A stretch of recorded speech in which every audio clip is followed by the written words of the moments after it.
এই কাতলা মাছের রেসিপি একবার বানালে বারবার বানাতে ইচ্ছা করবে। আর বন্ধুরা, আমার এই সহজ রেসিপি দেখতে হলে পুরো ভিডিওটা দেখতে হবে। আর ভিডিও ভালো লাগলে আমার চ্যানেলটাকে একটা সাবস্ক্রাইব করে দিতে ভুলো না।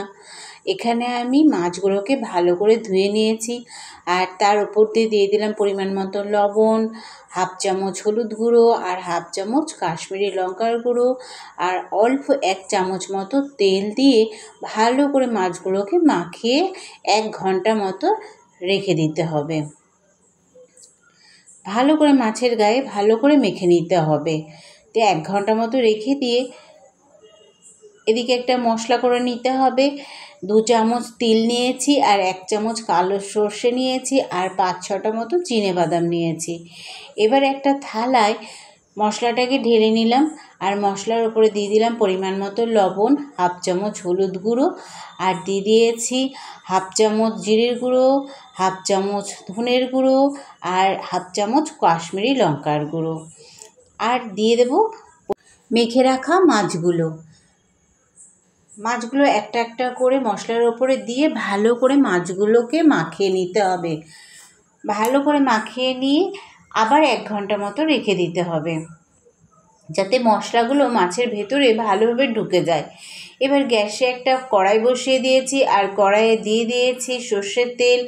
তেল গরম হলে দিয়ে দিলাম 5-6টা মতো চেরা কাঁচা লঙ্কা, দিয়ে দিয়েছি এখানে একটা গোটা পেঁয়াজ ভালো করে কুচিয়ে মিহি করে কুচিয়ে রেখেছিলাম, সেটা দিয়ে আর একটা টমেটো দিয়েছি। দিয়ে ভালো করে ভেজে নিতে হবে। টমেটো, পেঁয়াজ আর কাঁচা লঙ্কা ভালো করে ভাজা হয়ে গেলে তার উপরেই মাছগুলোকে সাজিয়ে দিতে হবে। আর থালার মশলা ধুয়ে অল্প জল দিয়ে দিতে হবে। এবার এটা কিন্তু ঢেকে ঢেকে রান্না করতে হবে। কিছুক্ষণ নাড়িয়ে চাড়িয়ে এটাকে একটা ঢাকা দিয়ে দিতে হবে।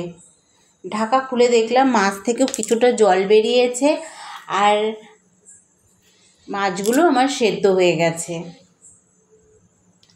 আবার কিছুক্ষণের জন্য ঢেকে রাখলাম। এবার দেখলাম ঝোলটা আমার অনেকটাই শুকিয়ে এসেছে, মাছগুলো আমার ভালোভাবে সেদ্ধ হয়ে গেছে, মাছের ভেতরে মশলাটাও আমার ভালোভাবে ঢুকে গেছে। এবার উপর দিয়ে দিলাম সর্ষের তেল, দিয়ে কিছুক্ষণের জন্য ঢেকে রেখে দিলাম। এখানে 5 মিনিট মতো আমি ঢেকে রেখে দেব। দেখতেও যতটা সুন্দর হয়েছে আর খেতেও ততটা সুন্দর হয়েছিল।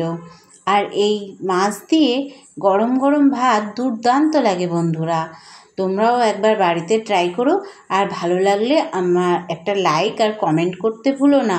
আজকের মতো টাটা বন্ধুরা, আবার পরের ভিডিও নিয়ে দেখা হচ্ছে তোমাদের সাথে।